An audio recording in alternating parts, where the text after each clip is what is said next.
My next guest is someone I know very, very well from the freedom rallies, was always at every single one. And I feel like he should be interviewing me because he's interviewed me numerous times. I would love to welcome to the show, Nick Cotton. Welcome, Nick.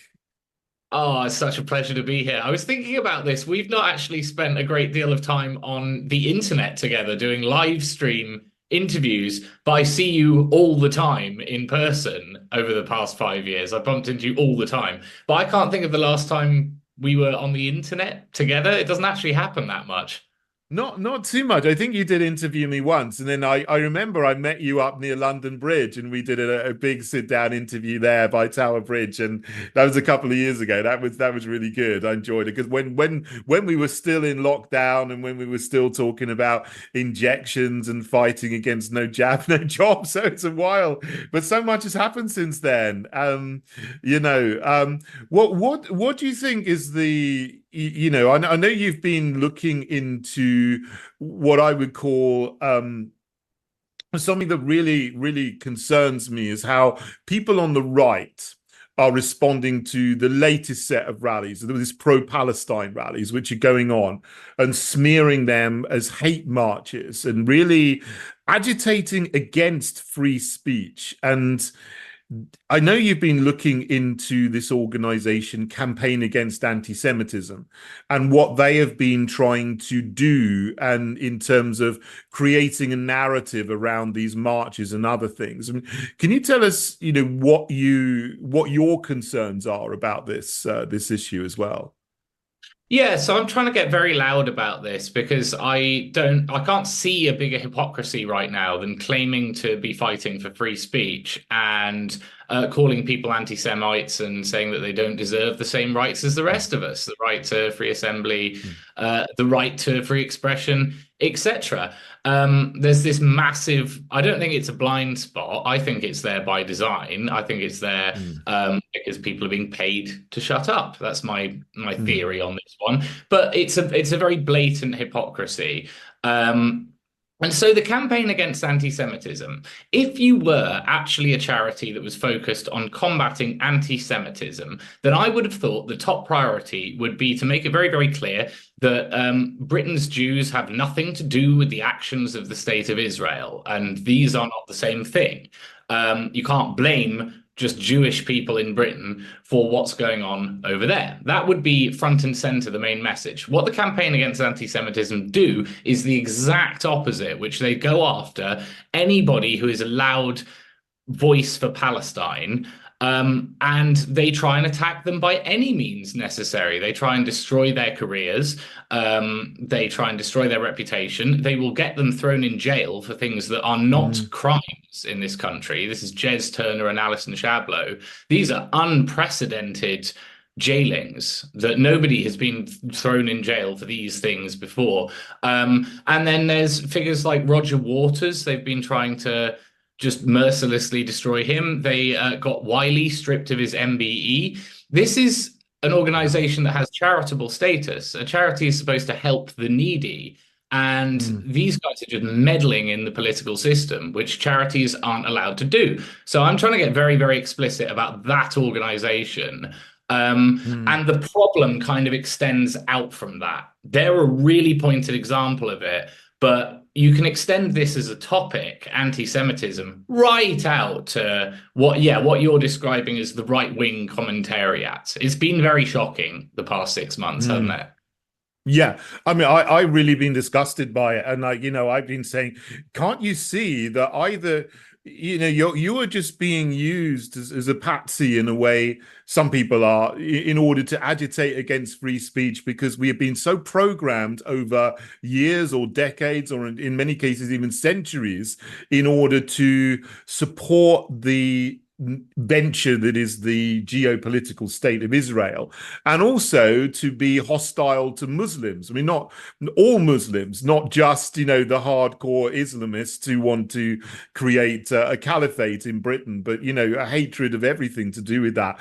And therefore, when this broke out, everyone was goaded into picking a side. Either you're pro-Palestine or you're pro-Israel. And I'm like, I was thinking, well, how can you be this? I can understand if you're Jewish you might support Israel, although not all Jews do.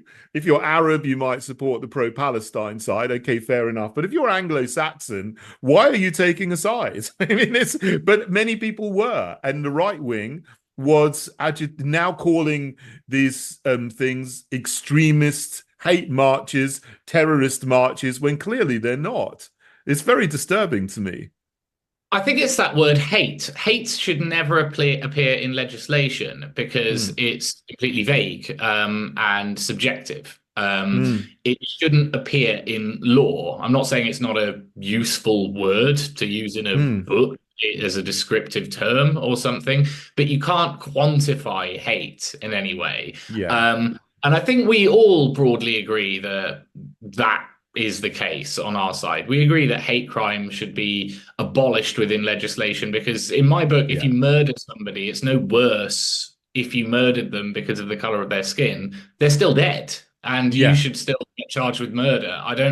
I've never understood why a crime would be worse because of this racial motivation. Um, mm, I understand it in the case of sort of abuse and harassment and stuff like that, that I don't know, certain words need to be classified in a certain way, but certainly not, yeah, it's not useful in law, that term hate. And what we've mm. seen since October 7th is loads of people on the right wing, if we look at the Conservative Party, using that term hate, like Suella Braverman described the marches as Yeah, hate marches, didn't she? yes. We're supposed to be against this. And I'm almost having an identity crisis over this stuff, David, because I remember a time when the censorious woke left, it really mattered. It was a real threat. It felt very real before all of COVID rolled around and that. And now I feel like the people who are going on and on and on about the woke left are fighting a ghost, which isn't really there because the left, as I can see it, are you talking about these ceasefire protesters? Because I'm 100% with them. Mm, mm. So I'm not convinced by the sort of culture war as I was a few years ago. I'm just all ire at the government.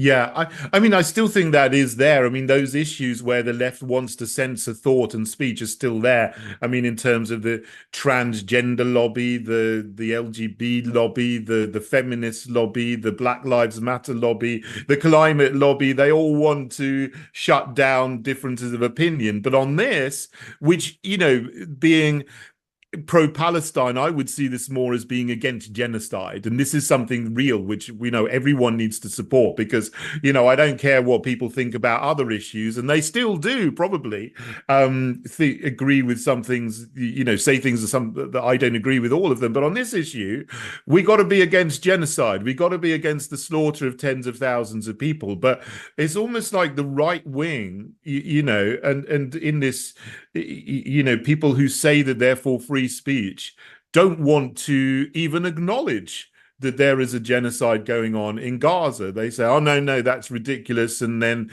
you can't say that against Israel. We must support Israel no matter what it does. Well, how far can it go before you're actually going to speak out against it? So this is very disturbing. But, with this campaign against anti-Semitism, I know there's someone that you and I both know that they got put in jail is Tara Ahmed. And I was disgusted by that.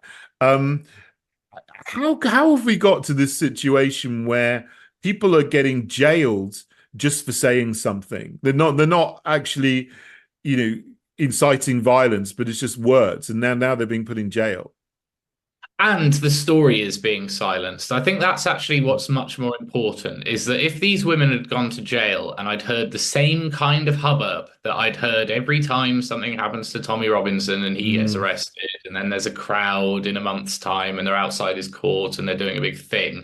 If that happened for these women, then I'd be much more satisfied, but it doesn't. And so I'm incredibly angry at my peers, men who do the same kind of thing as I do, that go down and film the protests, that focus all of their attention on Tommy Robinson, because I think that's mm, his job. I think he's being paid to do that, is to keep all eyes on him and this constant, oh, what's Tommy's court case? Because mm, what happened to Alison and Tara is an absolute travesty, especially Tara's story of being pinned down and basically tortured for private Facebook comments that they'd had to rootle through. And this all stems back to this one group, the Campaign Against Anti-Semitism. They're responsible for Ahmed, Alison Shablo, Count Dankula, but because he's not a pro-Palestinian voice, they kind of let that one slide. But the initial case was brought by the Campaign Against Anti-Semitism, Wiley, Jeremy Corbyn. It goes on and on and on. And they've been trying to ban the marches since October the 7th. This is against British values, and it's on behalf of a foreign government. Yeah. Do you think that this spell of anti-Semitism, this word, is now losing its power? I think it has to, because it's being used to justify genocide. It's absolutely ridiculous. It's like if you criticize Benjamin Netanyahu. I mean, I had it years ago that I brought George Soros up in a conversation about Black Lives Matter, and I got backhanded with, "Oh, I don't want to hear your anti-Semitic conspiracy theories." And I was like, well, George Soros is a person that funds things. I'm not allowed to I'm not making any inference here. So it's become ridiculous, and we don't have much time. The point I would like to drill home is the difference in my mind as a Christian between an ethnic Jew, that's somebody with a Jewish mother or Jewish grandmother, and a believing Talmudic anti-Christian Jew, because these are different things. And I think that they're getting muddled. I have no hatred in my heart for somebody who's just got Jewish relatives. But there are people who have rejected the word of Christ, and that is why they are bombing their neighbors. And that is why they think they can lie to us in all these different forms. That is what is going on. Quite a serious one to end on for you there. Yeah, no, thank you. I mean, there's a whole other issue we've got. And, there are a lot of Jews who are on the pro-Palestine anti-genocide marches, Jews against genocide.